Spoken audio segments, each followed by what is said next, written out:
everybody. Welcome to the training webinar for this week. I'm Dale Franks. This week we are going to talk about knowledge views, but we're not really going to talk about knowledge views themselves, although we are going to have to make some. We're going to talk about using knowledge views in a form. So with that brief explanation of where we're headed, let's go ahead and head there. So I have a knowledge view here. It's just a normal knowledge view. It's basically a default knowledge view. I haven't really changed anything other than point to a specific set of form instances. So it pulls back all of these form instances. There's actually a 1,000 of these form instances. As we can see, I'm only pulling back 100.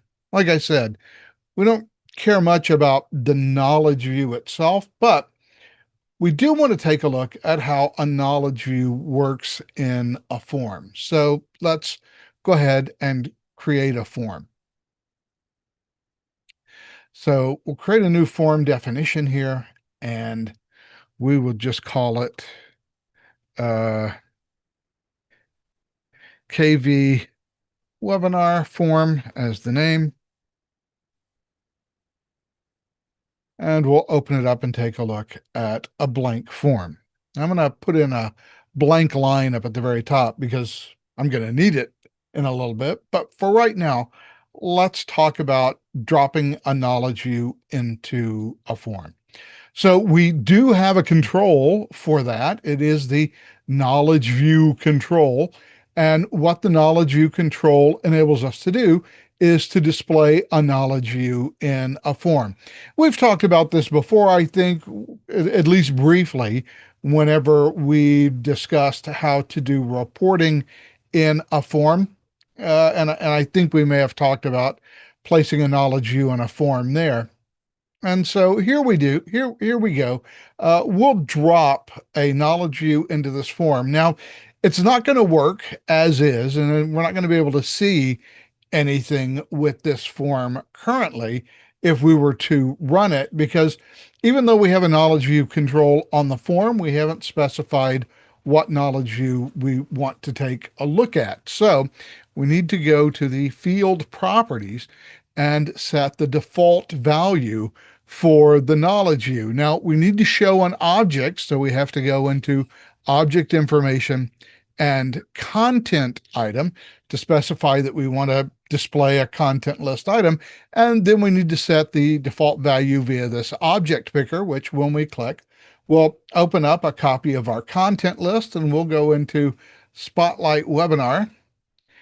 And no, I'm sorry, this is not the Spotlight Webinar. We'll go into Training Webinar. We'll go to K-Views in Forms, Webinar, and there is our sample K-View, which we will choose.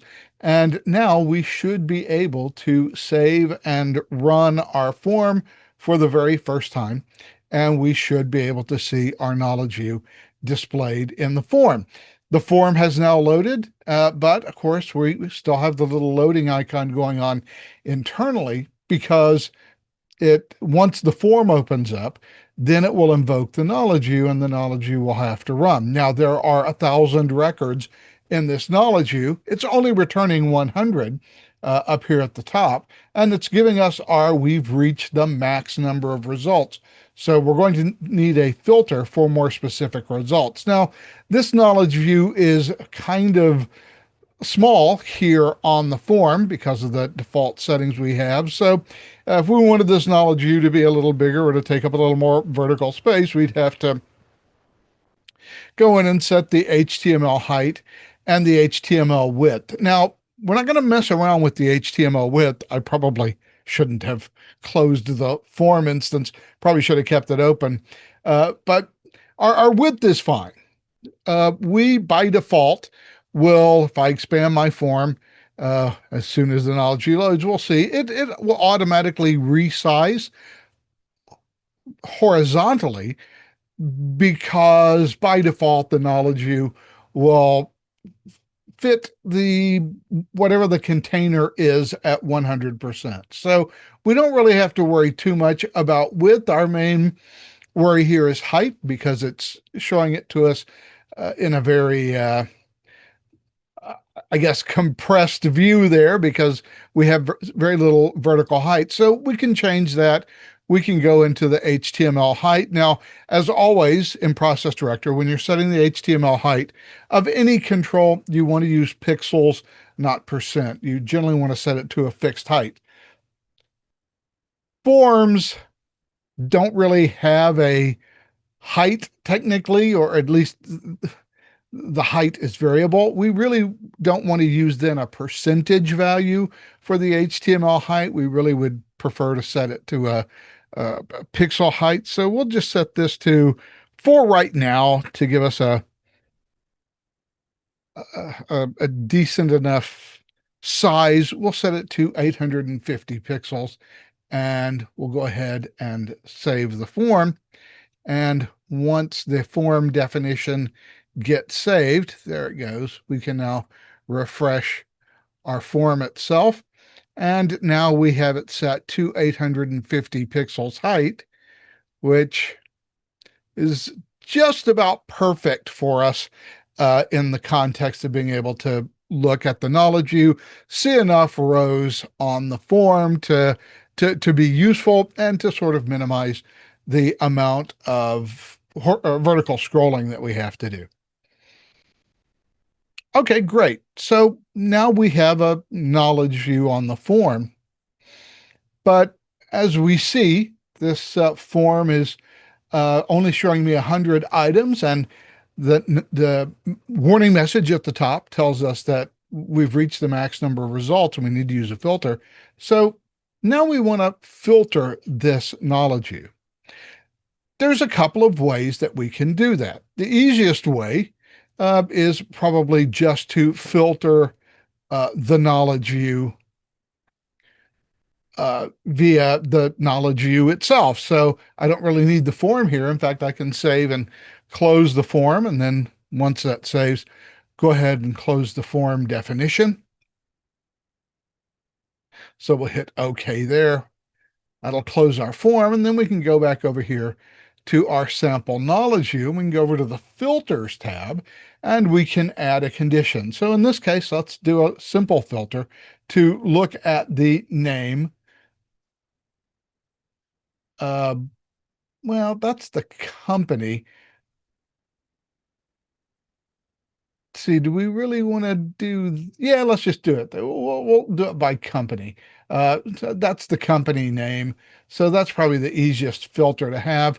And we'll drop in a contains. And because we want end users to be able to filter this, we'll go ahead and add the prompt user when run so that at the very top of our knowledge view, we'll get the normal filter field that we would get to be able to perform that ourselves. So if I just type in bin, I should get Bins Price and Ebert and Bins Incorporated and all of the other bin items that are in there. That's great. And of course, if we go back to our folder and we run our form,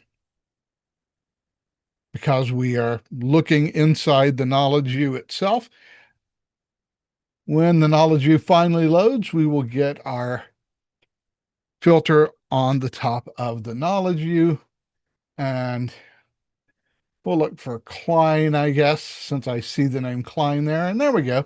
Now we have a whole bunch of different companies that contain the word Klein. Okay, well, that's doing great for us so far, but that's not the only option that we have to be able to filter this form or filter this knowledge view, because we can filter it from a form. So let's go back into our knowledge view and we're going to keep this filter.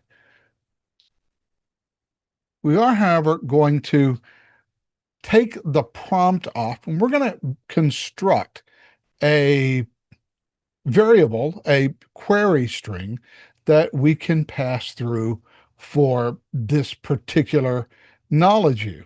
And We can go ahead and set that up here, or we can go ahead and set it up on the form. Doesn't really matter the order in which we do it, but the name is important. So what we're going to do is we're going to set this to a variable, and we're going to have to come up with a variable name. And so we'll just call this company. That's an easy enough variable to remember. Now, at the moment, this variable doesn't exist. So we're going to have to create it in our form, and we're going to have to be able to pass a value into this variable so that when we call the knowledge view, the knowledge view will use that variable. And what we're going to do to make that happen, now that we have this variable called company, it's a variable that doesn't yet exist, but we're about to create it. We'll need to go back to the design view of our form. Actually, before we go back to the design view of our form, let's take a look at it. Let's run it. And let's take a look at what the knowledge view will return to us now that we have this variable company, but that variable doesn't have any value. Well, it's going to show us everything. Now, whenever we set up the knowledge view and we created the filter, I used the contains operator. I used the contains operator specifically because if there are no matches for contains, or if contains is blank or null, then the system just largely ignores it and returns all of the record. So contains doesn't really affect what you see in the knowledge view when you use it as an operator unless contains has a value. Another operator we might use is the equals operator. If we were to use the equals operator, this form would be blank. There would be nothing in the knowledge view because equals requires an exact match to the text that you put in there. So it's very specific. You can't have any misspellings. You can't have an extra space. You can't have a trailing space. It is going to search for exactly what you put into the field to search for. So it's very, very precise. And as part of that precision, if your value is blank or null when the equals operator is used in a filter, then unless there is a field that is blank or null, and you were specifically looking for blank or null fields, the knowledge view filter will return nothing. So if I were to use it in this case, since none of these companies are blank, if I were to run the knowledge view in that case, it would just be blank. I wouldn't see any records at all. It would never return records unless I put in a value for which it could find an exact match for the value that was entered there. So we're using contains so that everything gets returned if contains doesn't have a value, like it currently does have no value. So we have to give that a value. So we can filter from the form via a form field. And that's why I left that top row blank, because we're going to put in a filter field.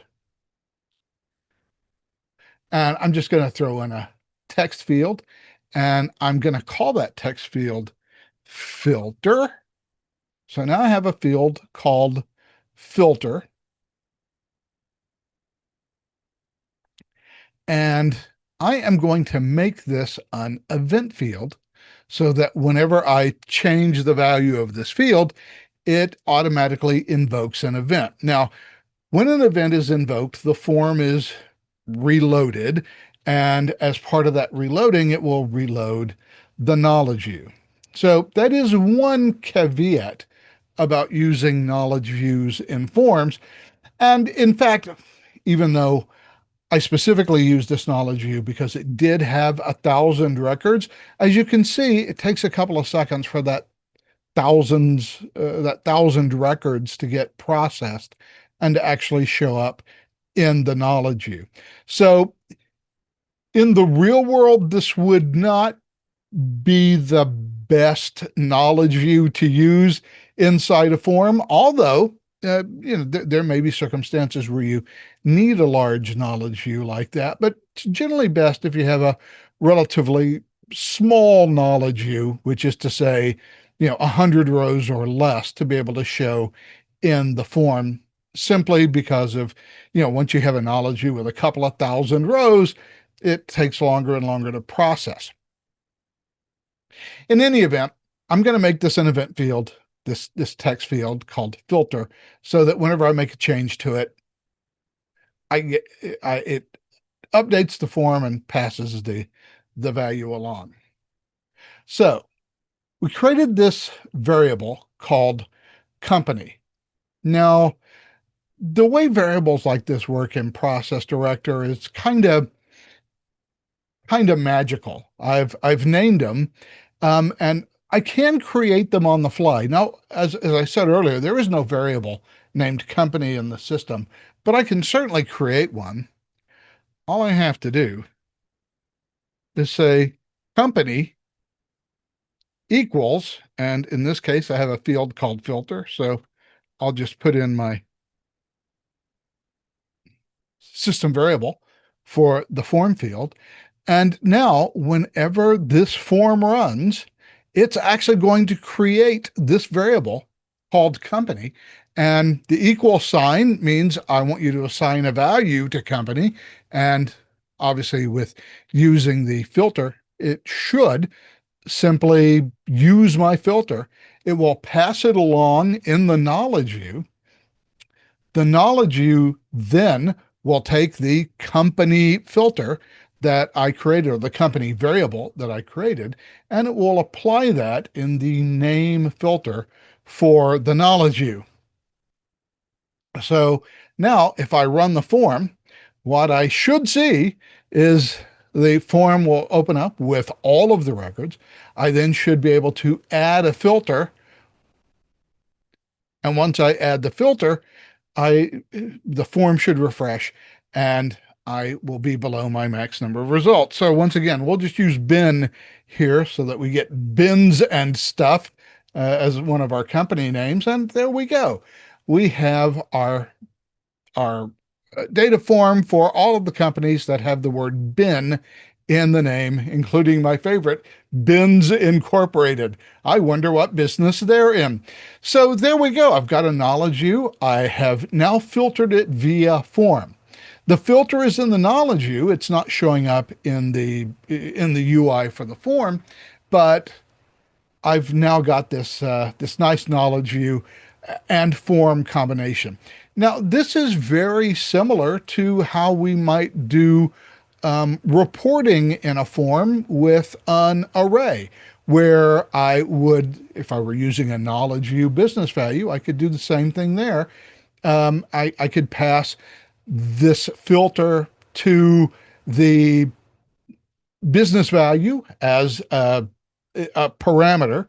The business value would then take that parameter and would in turn pass it to the knowledge view to filter the knowledge view.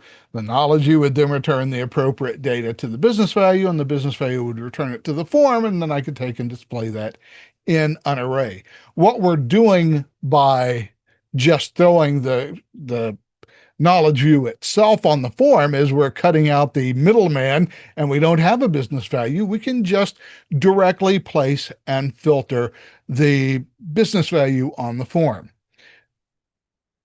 This opens up a world of possibilities for doing cool stuff. Let's take a look at, so with just what we've learned here, we can actually build some interesting little applications, like the one I'm about to show you and the one that we're going to rebuild for the remainder of this webinar, to leverage our ability to use and display and filter knowledge views in a form.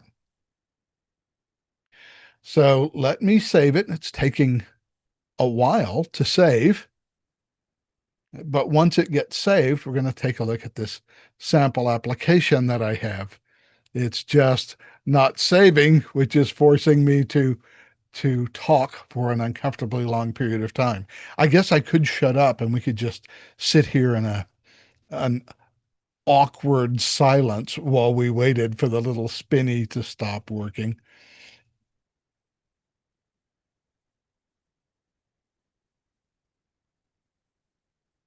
Okay, I can't do that. The silence kills me. I am not going to wait any longer. I don't think we're going to go back to this form anyway and do any more work on it. So if it didn't save, well, it didn't save, and I guess we'll just have to live with that.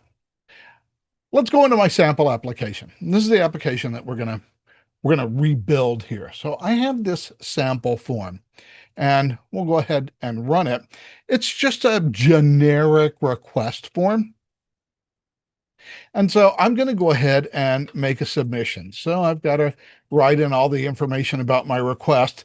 This is the only form field I need, but I do need it because of the way I've constructed the application, because I need to pass it to another form. But I'll show you that here right now.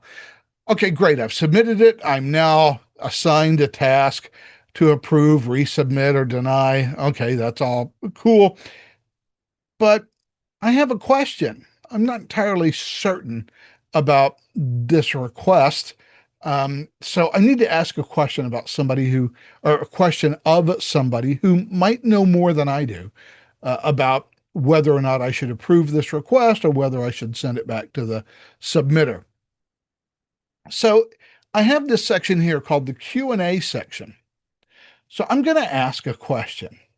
So I'm going to click the Ask a Question button. And when I do, it opens up this separate form here, and it shows me the request info, and it says, who do you want to ask? Well, I'm going to go ahead and ask a question of Diana. And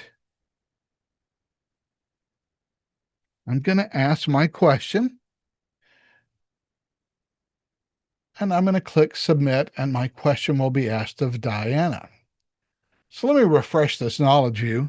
I have two knowledge views, by the way, in this Q&A section. I have a button up here, but down here, I have two knowledge views that are displayed. One is active questions, and the other one is past questions. Now, past questions is empty because I just opened and submitted this, so I've only asked one question, and it's this one. It's a question from me to Diana Stewart. I can't really do anything until Diana answers, so I'm going to click Close Without Saving here, and I'm just going to get out of my activity, and I'm going to wait for Diana to tell me whatever it is that I need her to tell me. So I am now going to magically become Diana.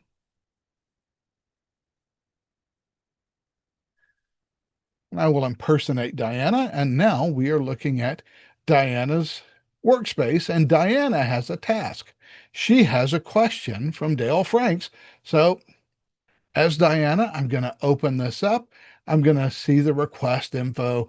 I am going to see that the question was asked of me, and I'm going to see the question, which is this a question? To which I will respond, yes, it is. And now I'm going to answer that question. Okay, so I've been asked a question.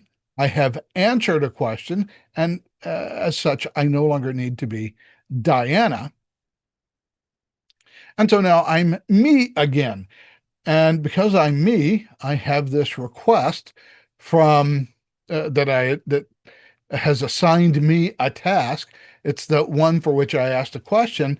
And now notice there are no active questions because everything has been answered. I only asked one question.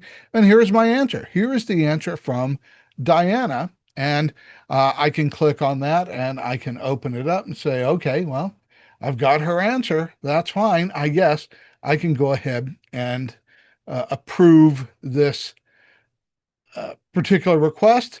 And I've actually got two steps in here so that I can ensure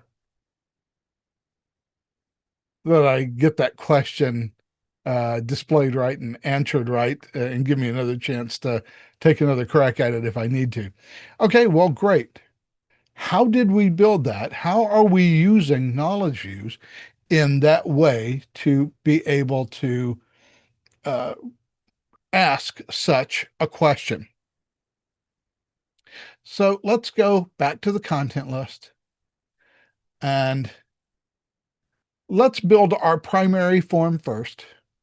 And then we'll work on building that question and answer process that uses knowledge views to show me what is happening in another related process.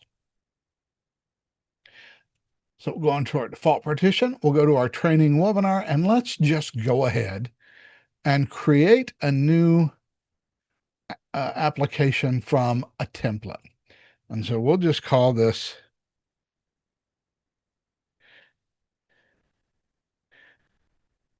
Q&A sample. And we'll create our, I better not call it Q&A sample. I guess it'll be fun. We'll go ahead and create the application.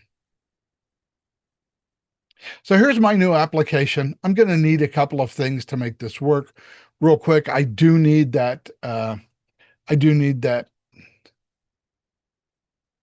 one item here that will enable me to ask a question. So I forgot what I called it. Request info is what I called it, I believe. So I'm going to have, and obviously in a real application, I wouldn't just type this in. I would use a label, but for purposes of brevity, we're just going to use a label. And again, we'll give this 40 columns wide, and give me 4 rows. It doesn't need to be all that big. And we will call this request info. So I've got this request info section. Now I do need an additional section to display my my Q&A information. So I'll need to stick that section control in here. So we'll create a section and we'll call this section QA, and we'll call it the Q&A section. I'm obviously going to need an ask a question button. So let me just drop the button in here. I'm just going to build the things that I can build at the moment. So we'll go to actions and go to button, and we will call this button QA and ask a question.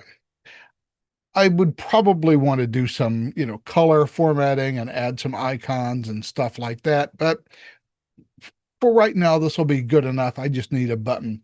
So I've got my request info field, and I've got a button which will use to invoke my Q&A process. What I don't have is a Q&A process. So I'm gonna need that. For now, we're going to go ahead and save our form.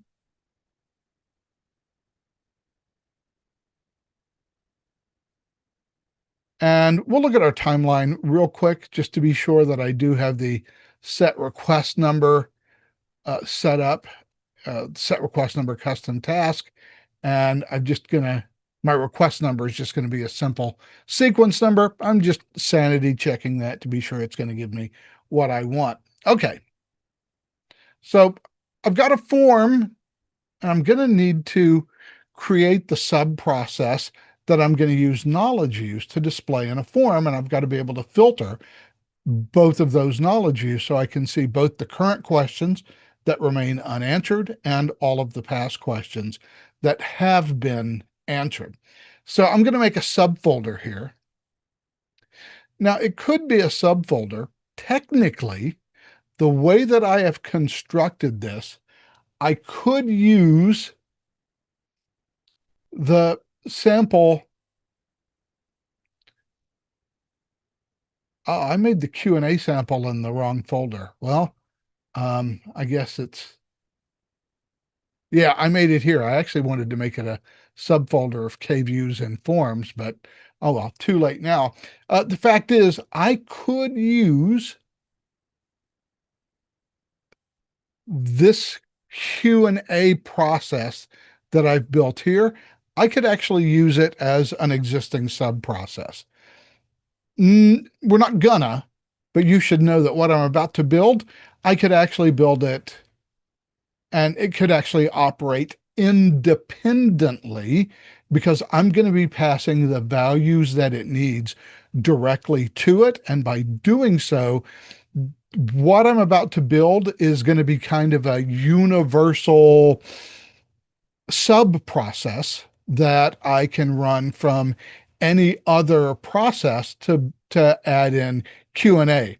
Now, one of the questions that you might ask at this point would be, why am I about to jump through all of these hoops? Why can't I just drop a journal control on the form and just let, everybody, hash things out in a threaded comment or in a comment thread? Well, sure you could, but you got to remember journal controls are lacking some functionality that might be important. What if I need to ask a question from someone who is perhaps a subject matter expert, but is not a participant in this particular process?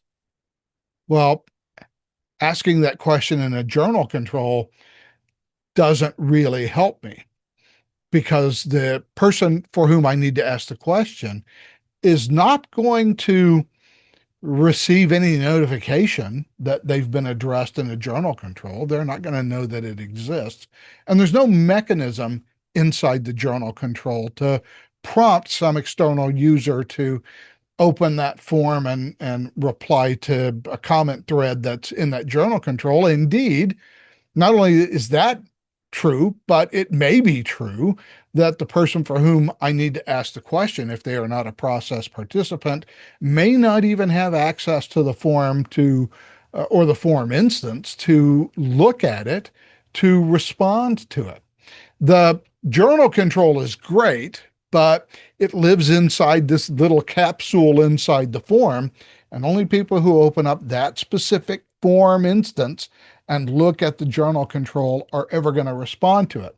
Now, in most cases, that's fine, because in most cases, all you really want to do is talk to, people who are already part of the process or who are your co-approvers or what have you, and or you may want to talk to the respond to the submitter and have the submitter respond to you. And obviously the submitter is a process participant. So, I guess that works fine as well.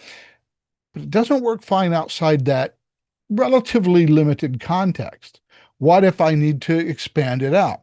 Well, the nice thing about having a Q&A process like this is that I can leverage process directors, process features. If I ask a question of Diana, as we just saw a few minutes ago, Diana is going to get a task notification.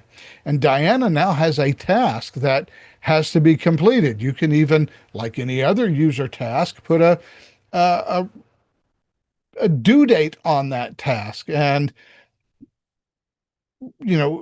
escalate and do the other things that you can normally do with a user task when you need to prompt a user for action. So we're going to build this little process right down here in our Q&A sample. So we're going to go ahead and create a new folder here, and we need a couple of pieces to make this work. So we're just going to call this well, in this case, I'm just going to call it sub process. But like I said, this is just for the purposes of this sample. In general, for a Q&A process like this, you could just make it a generic sub process and invoke it from anywhere. So now I have the folder that I need. What are the pieces that I need to make this work? Well, obviously, I'm going to need a form so that I can have the question form, and it can accept my question that I type into it, and then it can accept the the answer from whoever I asked the question to. So I need a form that will do that. I'm obviously going to need a process timeline because I need to assign a task to the person to whom I'm asking the question. It only really needs one activity, but it needs that activity. And then I'm going to need two knowledge views. I'm going to need one knowledge view that shows me all of the questions that apply to a particular form instance that are still in process. In other words, questions that have been asked but not answered. And I'm going to need a knowledge view for answered questions. Now, in the other application, we called that past questions. But now that I'm talking my way through it out loud, I think active questions and or current questions or maybe unanswered questions and answered questions would be better names for those two knowledge views. But I'm going to need those two knowledge views. One that shows me the actively running processes and one that shows me those that have been, or the questions for those that have been completed. So we're going to have to build those objects. First thing I'm going to do is I'm just going to build the process timeline. I know usually I build the form first, but this process timeline is going to be so simple. So we'll just call this the Q&A TL. And we'll say, okay, we'll create an activity. It's activity one. It's just going to be a user activity. That's the only activity that we need for now. So I now have a process timeline and I'm done. The form is going to be the big thing that has to be built here. So let's go ahead and build our form definition. Now we're going to make this less pretty than the other one in the interest of time, but we're just going to call this the Q&A form, not Q star A form, Q and A form. And we'll save that, and I'll need a couple of fields. To make a filtered knowledge view work, especially in a context like this, where I'm going to be calling this as a sub-process, I'm going to need a unique value for the form instance that I'm going to use to call this process and thus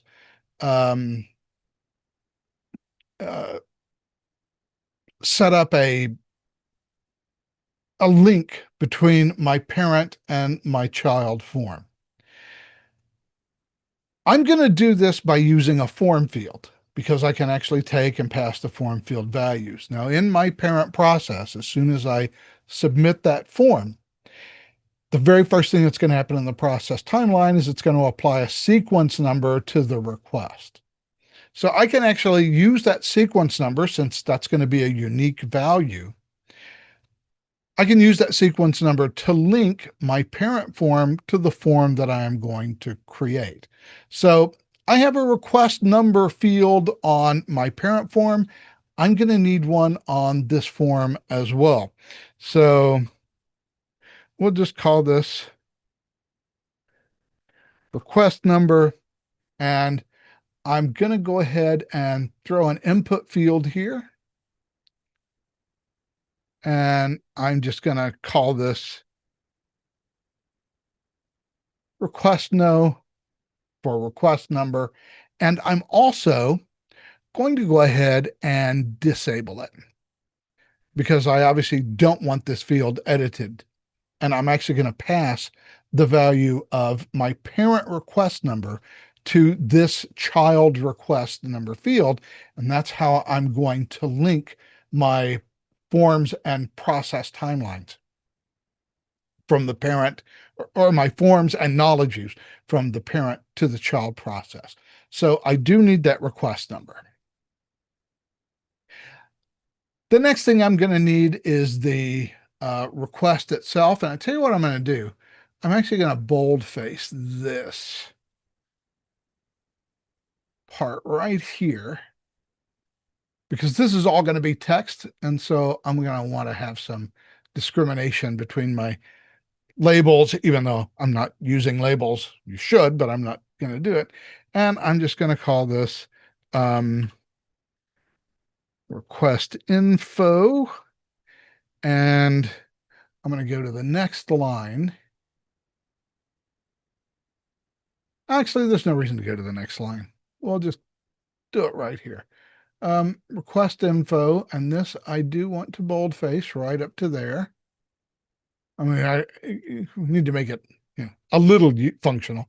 And I'm going to drop in another form field here, and this is going to be the request info field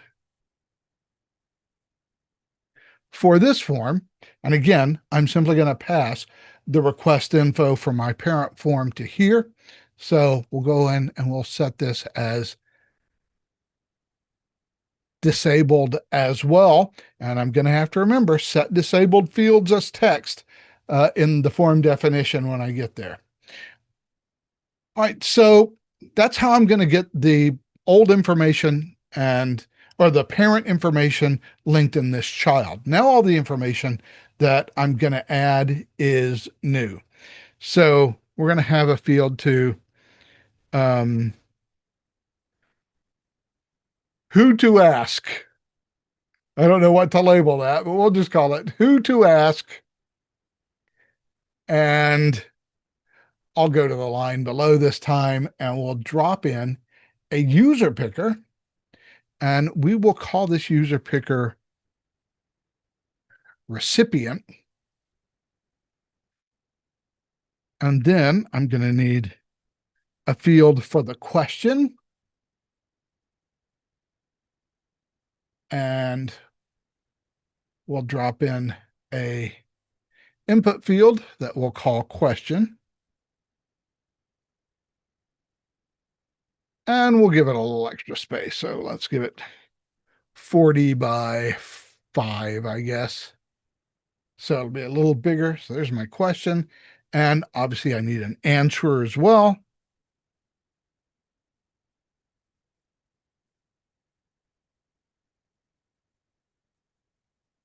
Let's spell things correctly. Answer. Okay, that's bold, which I don't want it to be. That's bold, which I don't want it to be. There we go. So now we will drop another one in and we will obviously call it answer. And once again, we'll give this, what was it, 40 by 5. So I have a question and an answer, and I will have my button area right there, and we'll configure a button area to be a little more. I don't need to actually do the OK or cancel. This is only going to show up whenever I have a result. So, and the result will always just be answer to answer the question. So great. There is my form. I think that's all I need to make this form work.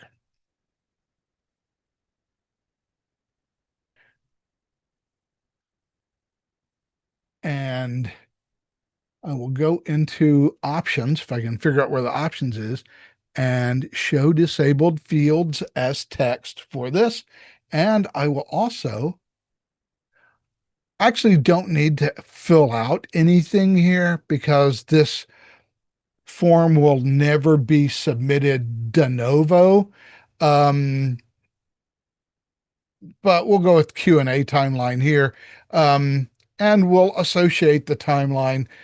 Doesn't really matter. This will never happen, but it's just one of those things that I find that I have to do and can't skip. This is not really necessary here, though. What is necessary now that I have a form is to not do that. We wanted to hit OK.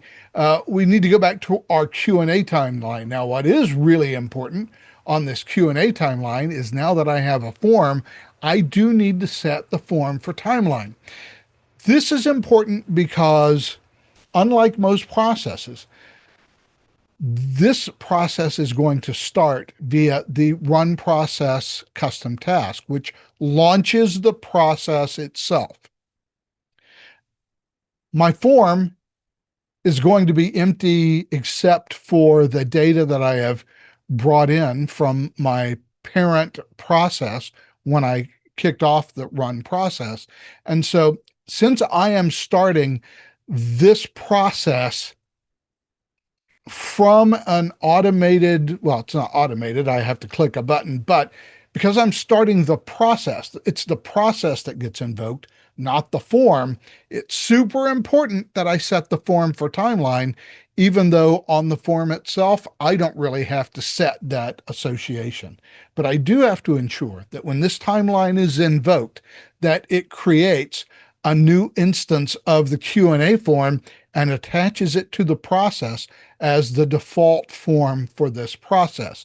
So this is one of those examples, which we don't see a lot in Process Director, where I am invoking the process, not starting a process by submitting a form. So setting the Q&A form is super important. The second thing that's important here is going into activity one.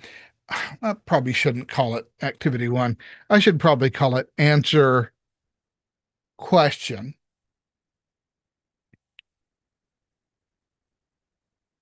And let me close here because I may have forgotten something on the form that is super important that I didn't realize until I got here. Let's go back to the Q&A form and see if I forgot it. Did I forget it? No, I didn't forget it. I did put the recipient field in.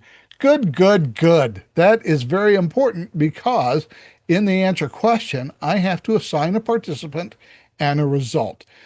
The default is always timeline initiator. This is one of those times where we're going to do it from form field. And the form field that I need is the recipient form field. And I'm going to go to results, and I just need one result. And that result is answer, or maybe answer question would be a better result. And that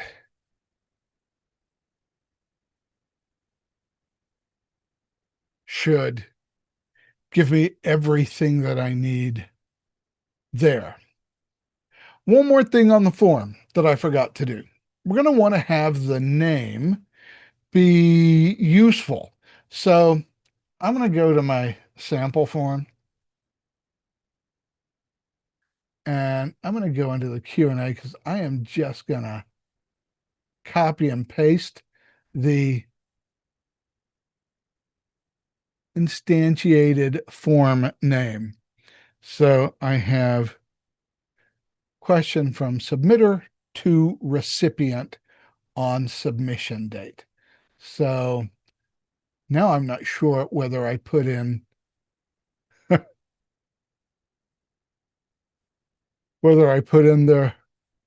submitter.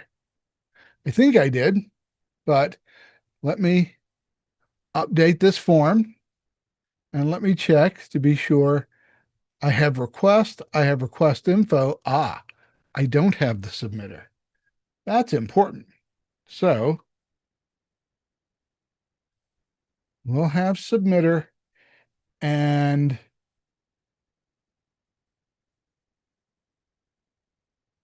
this will be a user picker. So I need to have the submitter there so I know who submitted it.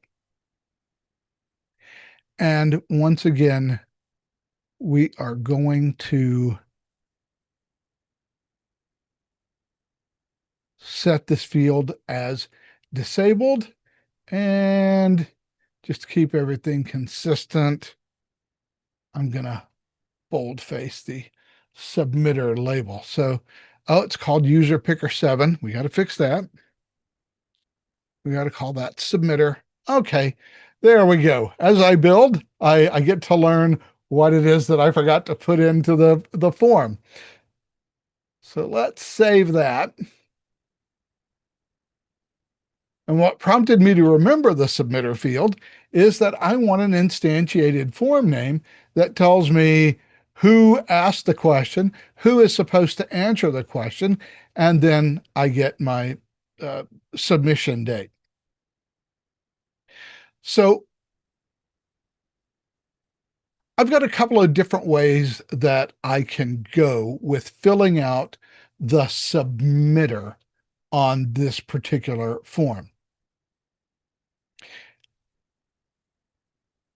I can either do it manually or I can depend on the form submit user working. So if we go back and look at the example that I have back over here on the questions form. So this is the one that's already completed. If we go and look at the submitter, which is the user picker that we just threw onto the other form, I've given it the default value of form submit user, and this should work in most cases. What should happen is I'm going to open up a copy of the parent form, my main process form. I'm going to ask a question at some point. Asking that question and clicking the Ask a Question button is going to invoke the Q&A process, and that should bring up my form. I'm going to have to check the setting to be sure that it actually pops open my question form immediately, but we'll address that in a little bit. The form submit user from my parent form should get passed through the invocation of the sub process, which is my Q&A process, and then automatically be assigned to the form itself. So I can use form submit user here. You're depending on process director to kind of track through where the form submission is coming from. So when the process gets invoked, it should pop open the form for me, and I should be the form submit user. I can't think off the top of my head a situation where this would not work, where the pass through from the parent form to clicking the Ask a Question button, invoking the Q&A process, which in turn pops open the form for me. I can't think off the top of my head of a situation where that might happen. Having said that, I do know that in the past, the assignment of who the form submit user is can, in some circumstances, get a little wonky. The way that we're using it, I don't foresee that happening. And so thus I have configured my sample this way. However, alternatively, when you invoke the sub process, I could, instead of passing 2 fields to the sub process, I could pass 3 fields to the sub process. I'm going to have to pass the request number, and I'm going to have to pass the request info. But rather than depending, but in this example, I'm depending on form submit user to work for me.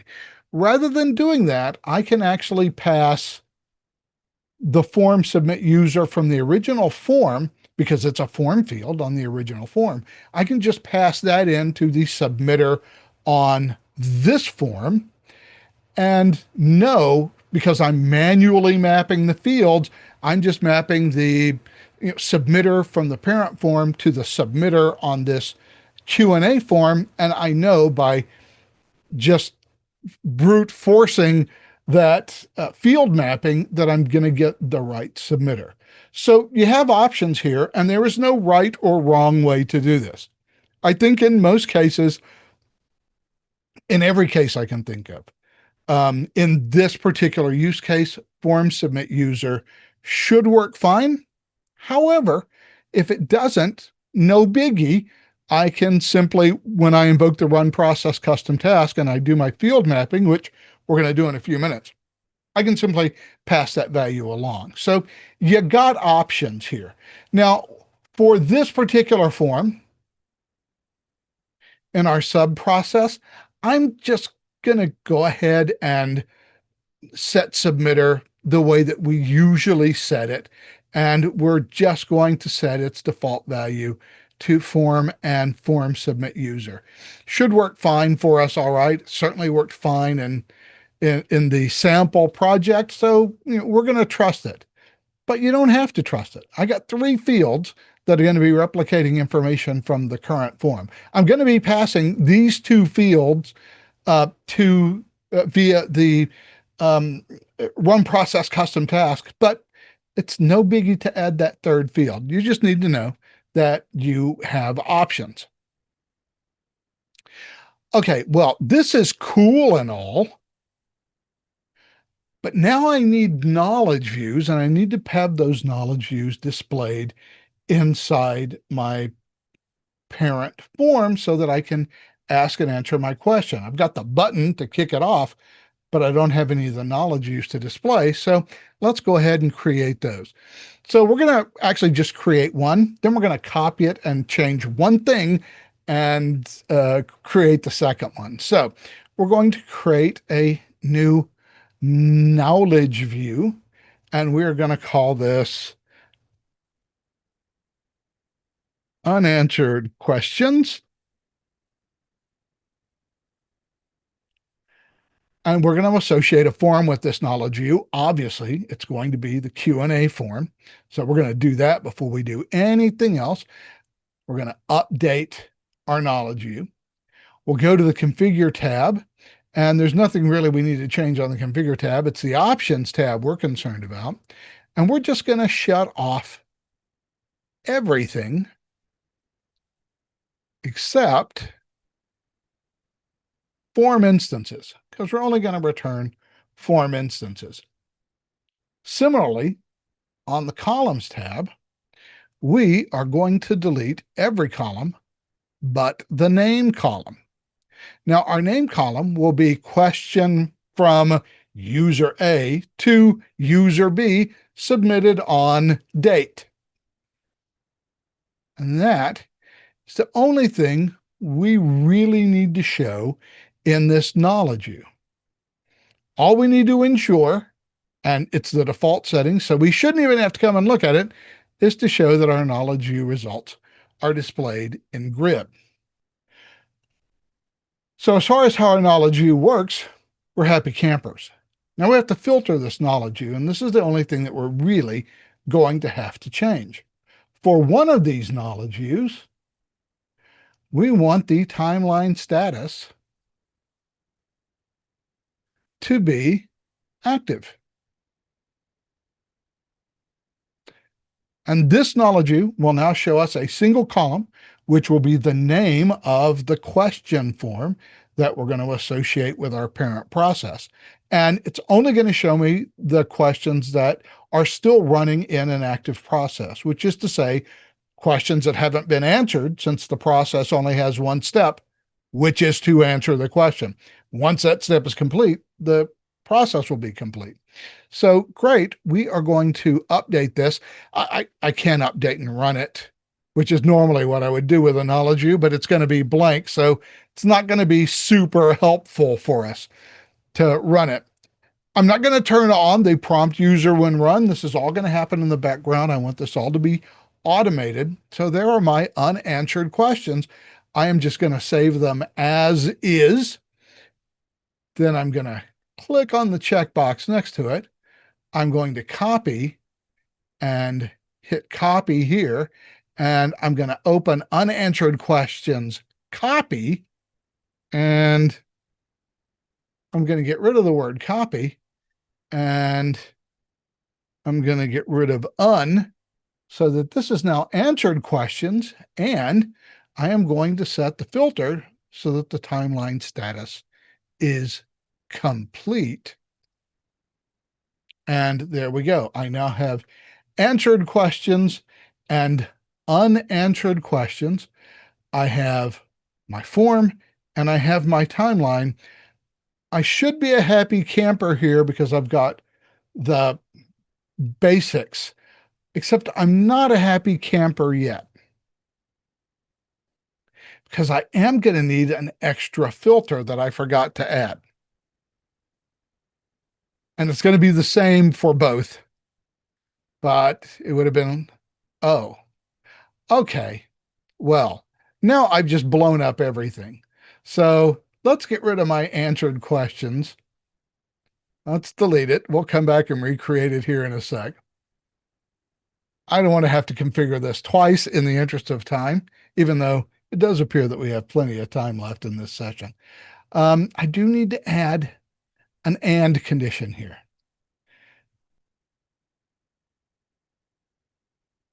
Because I need to set the form field for request number. There we go. And it has to be equal to a variable. And I will call this variable REQ underscore in. Well, can I? That's a 0. I I have managed to hit every key around the O but the O. So I'm going to need a variable called request no, and that, or rec underscore no. And that's the variable that I'm going to need to pass from my main form to filter this knowledge use. So we're going to do just the same thing that we did back at 1010 or so, whenever we filtered the knowledge view from the form. I'm going to do the exact same thing. So I need that filter as well. So now I can save my form because I only want to show questions that match that same request number. This is how I'm going to ensure that even if I have 1,000 questions in the system for any given form, I only want to see the questions that relate to that specific request, not the other 999 questions that may exist, a year from now. I always want to show the matching questions to whatever request number is currently running. So now I'm going to copy and copy here my unanswered questions. I'm going to go back in and now rename it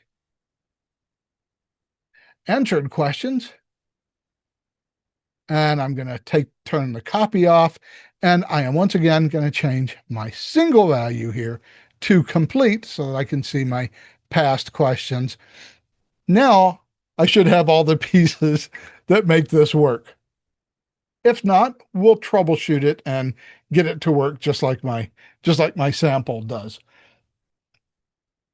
Okay, great. There's my sub process. Looks like my sub process is done. Let's go back to my parent process and go back to my sample form. Go back in the design view. And now we're going to have to put the knowledge views in that we are going to use. So I gave myself a space down there to do that. And I am just going to drop in a table with a single row and 2 columns. Boop, there it is. And now I'm going to drop in 2 knowledge views. So we'll go to other controls and we'll drop in, where is it? A knowledge view control there. And then in this column, other controls. I just did it and I'm still having to hunt and peck for knowledge view controls. Okay, great. Now I'm going to have to filter these and, well, I actually have to assign whatever knowledge view I'm going to run. So once again, we'll do just as we did previously. We'll go into object information, content item, and in this one, we want our unanswered questions for the first one. So training webinar, Q&A sample, sub-process, unanswered questions. Now we'll go back to the KView tab and I created, oh, well, I didn't copy it, that's for sure. REQ underscore N-O. Uh, let's try that again. R-E-E-Q underscore N-O equals, and I've got submitter. No, it's request number, which I don't remember what that field name is. It is request number. Okay. Well, wow. Here, let me copy it so you don't have to watch me type it because I'm going to have to do this twice. So we'll set this up as request number.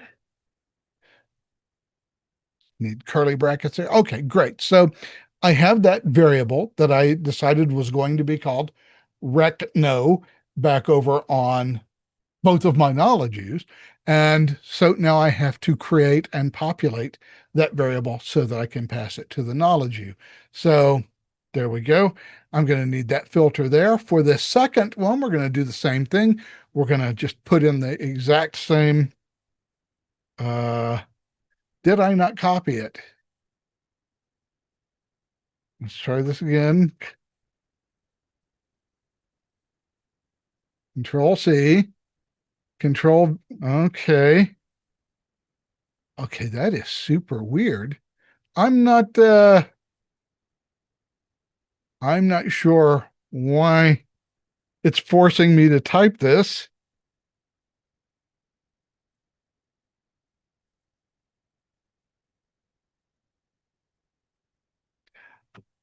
But okay, that should do what I need. So that's the exact same. And of course, we go to our field properties over here.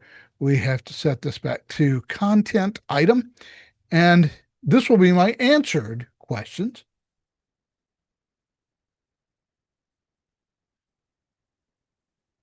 So I should be able to see my answered questions there. We are almost there. All of our pieces are built.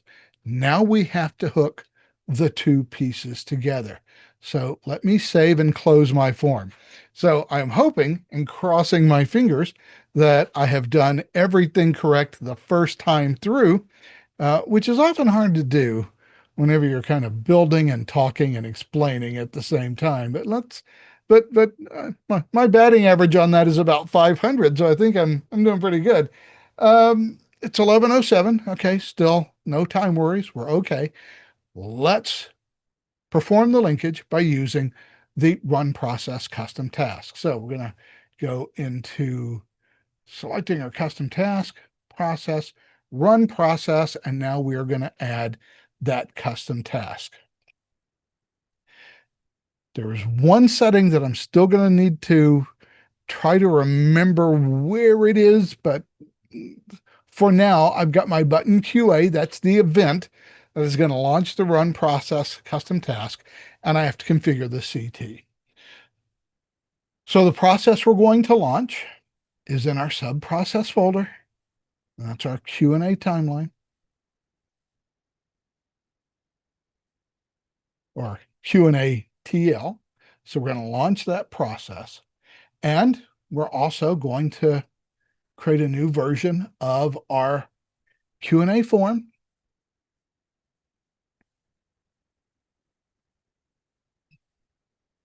There we go. And now we're going to have to map some fields. So we're going to need two fields to map. We're going to need the request number and the request info to map it across. Remember, we've already had the discussion about submitter and how that's going to be sent across, but I could just manually add submitter here, and I could just pass the submitter value from this form to the new form that will get created in just a second. So I need the request number from my destination control, and the source control again will be request number. and I need to pass the request info simply to give context. This is not necessary. I'm doing this to give context to the recipient so that they can see what the text of the request information is, then see the question, and hopefully that gives them enough context to figure out what they need to do for that. And so that request info again is coming from request info on the source form. So it's just going to pass those two values. I don't have any attachments from anything that I need to pass. Don't have to worry about any array binding or anything like that. I don't even need to attach the source form to the new process to make it a form that's part of that process. Indeed, I probably wouldn't, although I'm going to go ahead and do it now because, well, I don't care. Um, whether I launch it as a sub process of the current process or a separate process is an interesting question. Um, but I think we do want to keep it as a sub process of the current process. It's going to run asynchronously anyway. So there's no technical reason that it will force me to stop the processing of my parent timeline while the sub process runs. So I think it's okay for this to be a sub process of the current process. In fact, in many ways, there are some advantages to that because then I can kind of track it in the routing slip for the form if I want. I can certainly track it as a sub process in the process instance as a process administrator. So I think on balance, I would keep the launch as sub process checked. I don't think it harms anything if you don't launch it as a sub process and let it run as an independent process. But I think since we're using the run process custom task, and because the run process will launch the sub process asynchronously, I think it's advantageous to keep it as a sub process. I don't think it necessarily has to be, but it certainly can be. So after the process starts, I want to open the task from the new process. I don't remember whether I want to open it from the new process or open it from a new process in a new window. I think it's open it from a new window, but now I don't remember what I checked on the custom task. After successful launch, well, we don't need to take any action at all. So this should be fine. This should work for us. Although, just to sanity check myself, because I'm finding that I don't actually remember what the original setting was. We're going to go back into my sample form and um, you know what? I'm going to hit OK and save my configuration because if I don't do that, I'm going to come back and the configuration will all be wrong. I'm going to save this. I'm going to drag this off of the screen for just a second so that I can pop up here for my sample form. Nope, don't want to go yet. Let's save everything. Let's not get crazy. Now let's go back up to my sample form and let's look at the configuration there and let us compare and contrast. None, none, none, none, array binding, none, advanced. Oh, I did not. I did turn it off there. So um, let me go back over here and we'll go to the advanced tab. We'll go ahead and turn that off so we won't attach the source form to the new process. And this is what I wanted. Open task from new process in new window, take no action. So just want to be sure that is what I did choose. Open task from new process in new window, take no action. I did configure that the same as I configured the other one. So, all right, I think we're happy. I think I made the changes that I need to make exactly right. So This should work. Now, I am going to do one thing here. In my original, I had a template. We're not going to get into the whole email template thing. Let's just go into my Q&A timeline. Let me open this up, and it's going to send me the default email template, which is kind of worthless. So rather than force me to delete emails that are going to be sent here, I am just going to get rid of that notification completely. So we'll hit OK there. Let's go back to my Q&A sample timeline. I've got two activities, both of which are assigned to me. I am also going to go back into the notifications tab for these two activities, and I'm going to turn off the emails for them so that I don't receive any emails at all. I just want to be able to go through and do my approvals. All right. Well, let's see if this works. Oh, there is one more thing I wanted to do, and I forgot to do it whenever I created my knowledge use.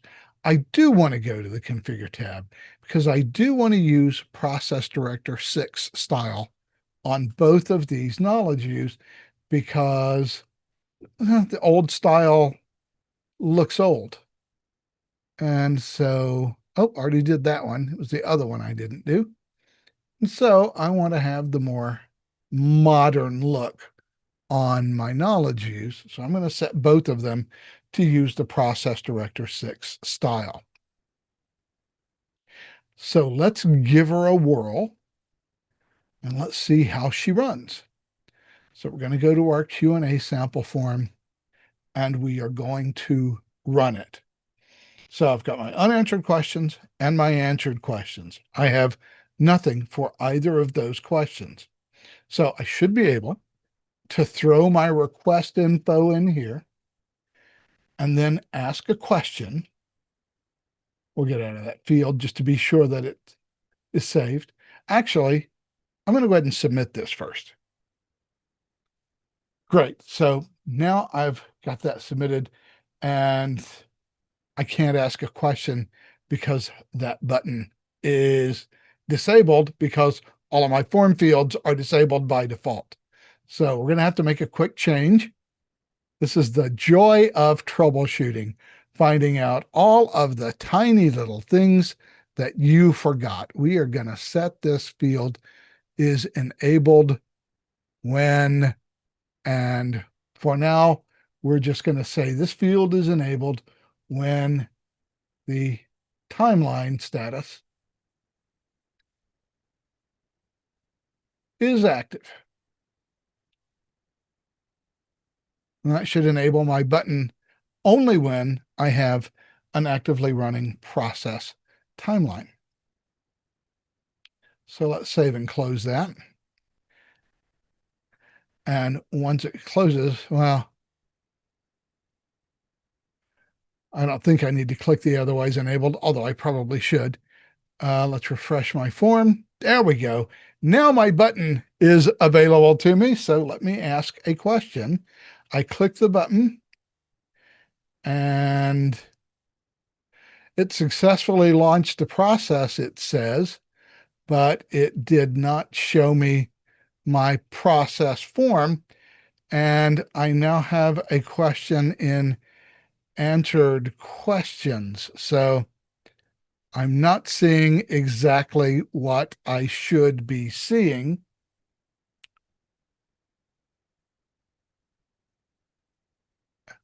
And that means that I have it running somewhere where it is in my task list, I'm sure.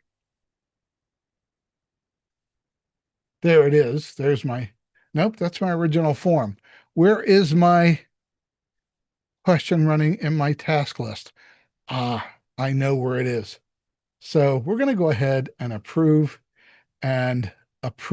here.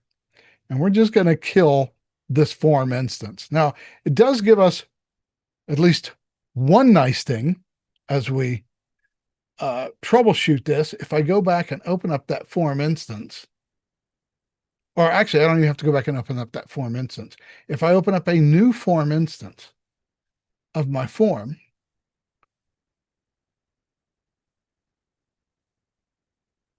I should see no records in either of these two knowledge views.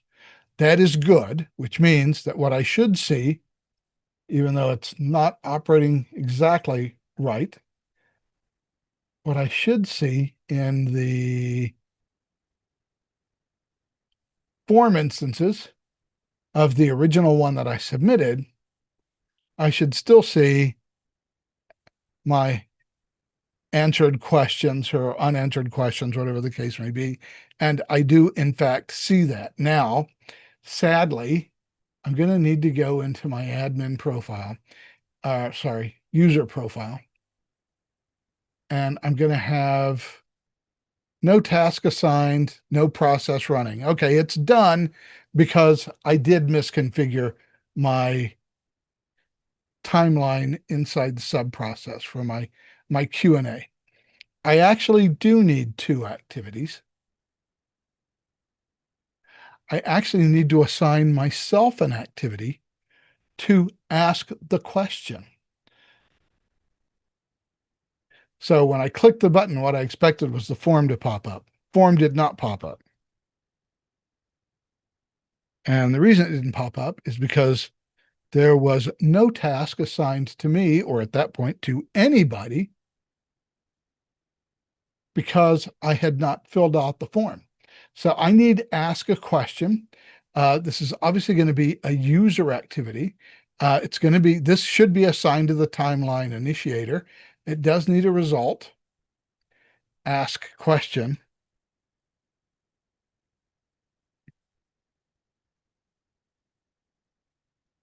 And I am going to turn that notification off.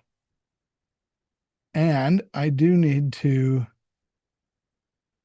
add that dependency. I did it exactly backwards. So I'm now going to have to remove that dependence. I'm going to have to reorder ask a question as my very first one.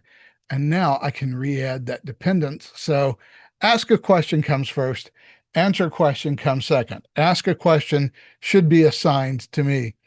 And that means that I should be able now to go back to my parent form, back to my sample form. And let's try this again. I don't think I need to update and run it. I just need to run it.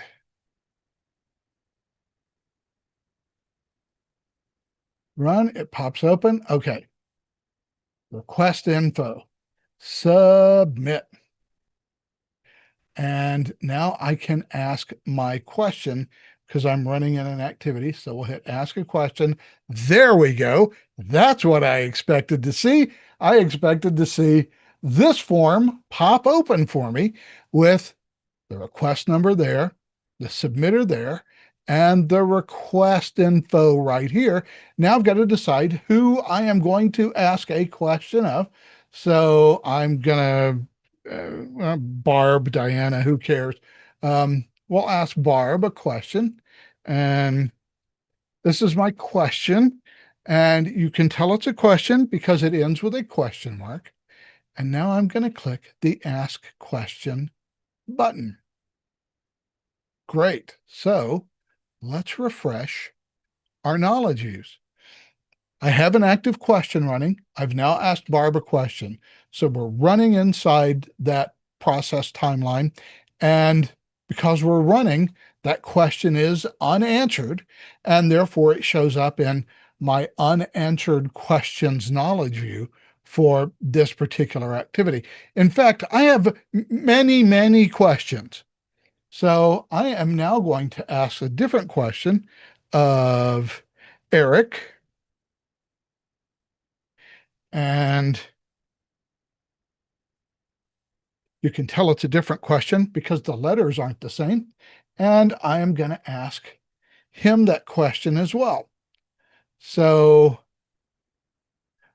Let me refresh it real quick, and there we go. I have my question to Barb and my question to Eric. And we're going to go ahead and keep this form open, but we're going to slide it off the screen a little bit because I am now going to have to become Barb or Eric. So we'll impersonate a user. Fine, I'll become Eric first. So now I'm Eric. I'm impersonating as Eric. Eric can't look at the um, administrative section. Eric is just a user. But Eric has some interesting assignments here. Let me clear this out. I always hate to have these little holdovers that I miss. So let me clear that out. This is what we should be seeing, just our question from me to Eric went to mute. So Eric opens it up. He sees my question. Ideally, both of these fields would be disabled at this point, but that's a configuration thing. I didn't do it. So now Eric can answer my question. Great. So let me stop being Eric. Now I'm me again. And I still have this. Oh, I don't really have to open a new instance of the form if I already have it open.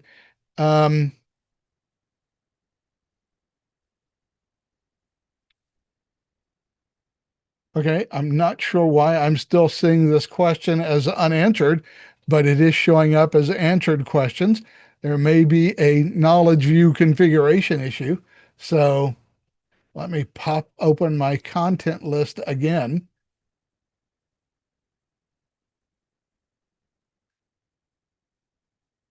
Training webinar. I need sub-process, and let me look at my unanswered questions. Let's go to the filter. Okay, the timeline status equals active, and the request number is the request number. So, that's not what I wanted to do. So why am I still seeing Eric Wintemute as my question? All right, let's close the form. I don't know what exactly is happening with that one, but I've got to do it from my user profile workspace, don't I? I got to open it in task context. Okay. So let's take a look at my knowledge because let's get this fixed because my other one is working fine. I just don't know. If I go to unanswered questions and I run it,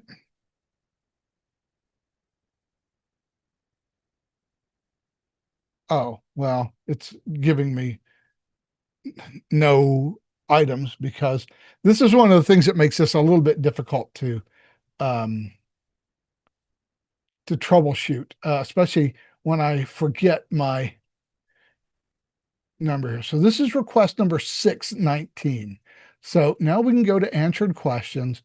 Let's go back over here and let's temporarily take out RecNo. Well, I would actually have to reconfigure it. I really don't want to do that. From what I can tell on the form, that's the one that's working. It's the unanswered questions that's not working. So we're going to have to change this to string, and we're going to have to change this to, boy, my paste is not working at all. I don't know what is happening. Like my keyboard has gone all wonky, and I really like, well, now it's not even typing. Okay, let's update and run. I have two records showing, and yet this is not in an active timeline anymore, is it?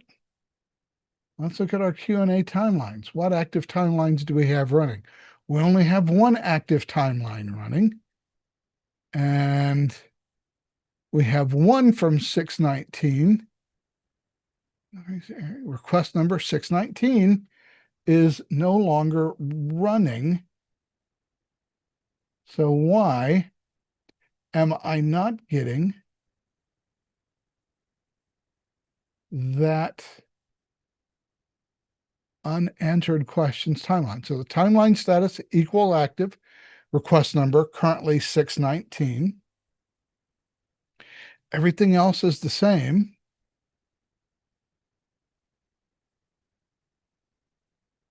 Okay, I wonder if I have found something wrong, because what it's actually giving me in this case is any value when I actually want it just to be.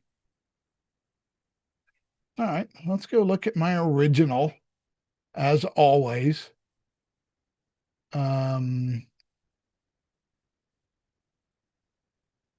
It's right in here. So let's go to the QA subfolder. Okay, so active questions, request number equals whatever, running activity. Oh, I did it a little bit different. Okay, this is interesting. Running activity name equals answer question. Okay, so let's go back here. Let's just do that. So I'm not sure why it's not working with timeline status equals active. I should have expected it to do that, but that's fine. Running activity name can certainly be.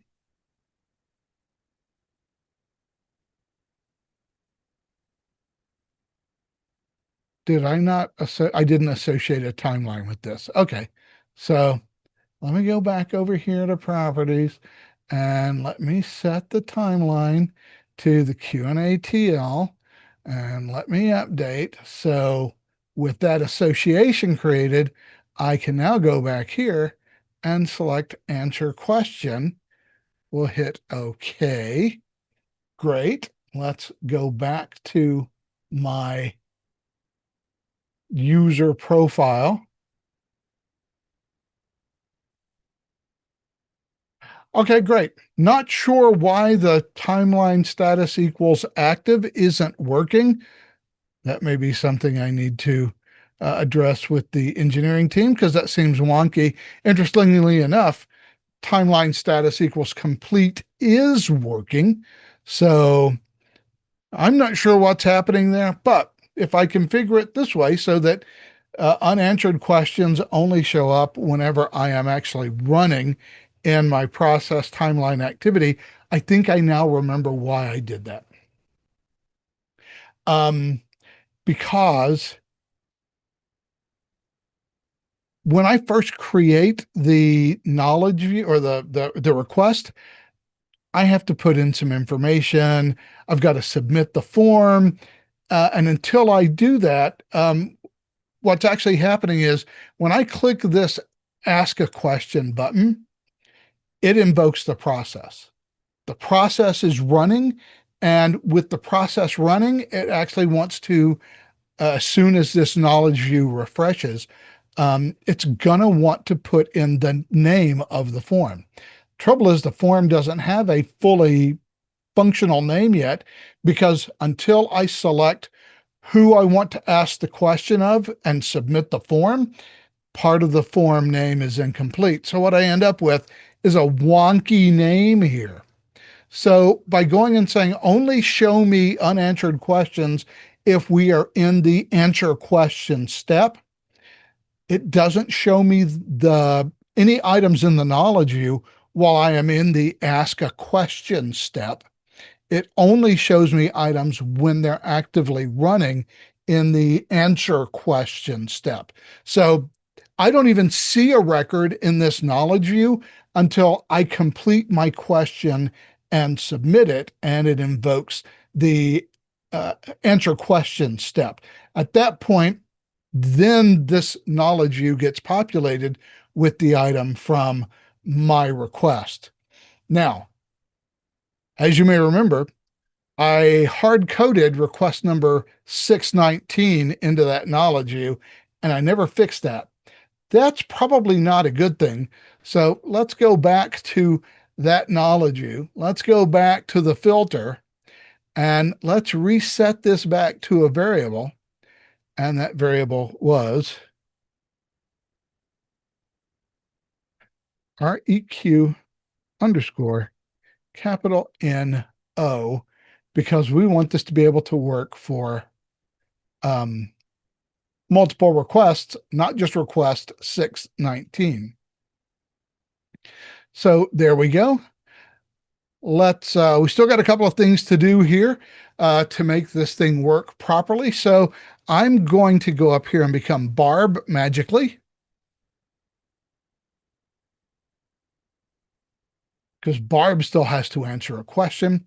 So I'm going to impersonate Barb.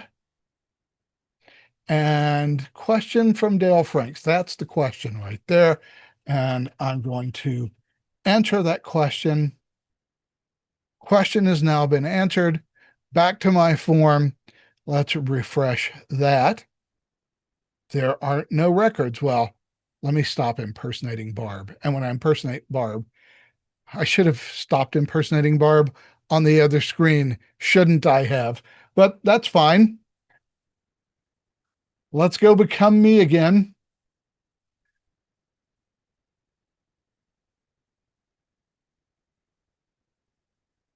There's request 619.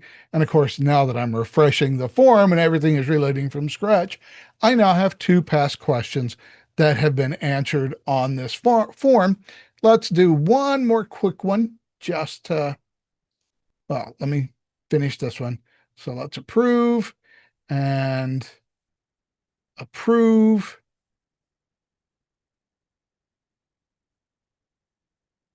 There we go. That should end that. That should end all of my running processes.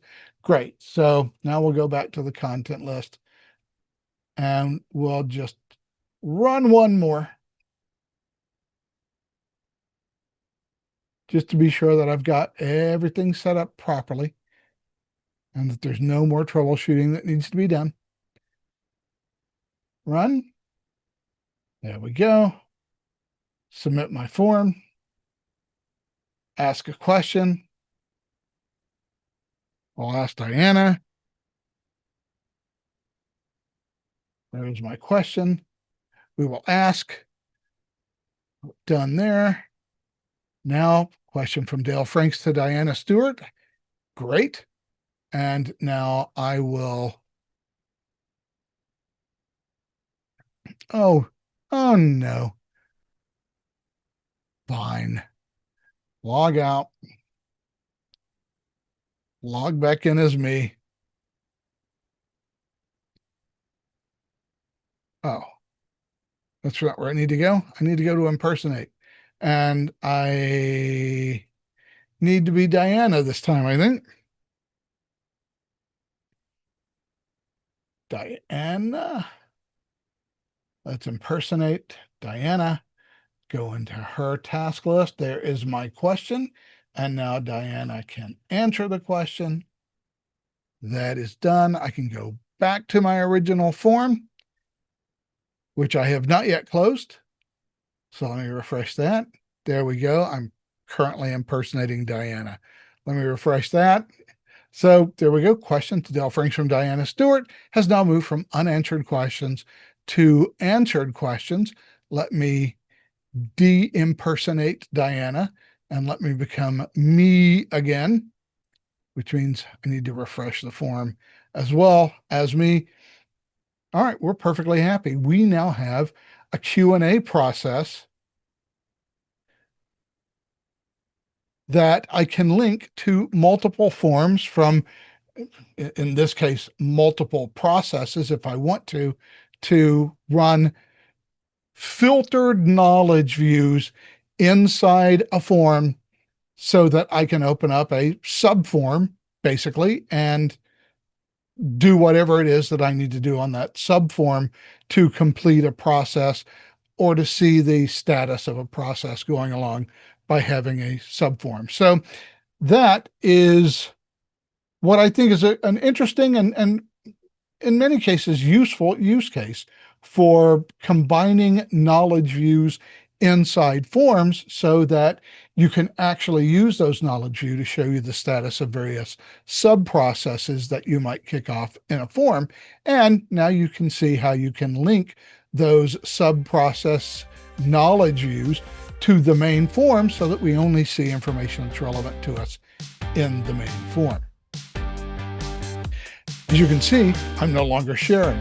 That means we're done. Have a great week. Look forward to talking to you again next week. Until then, so long.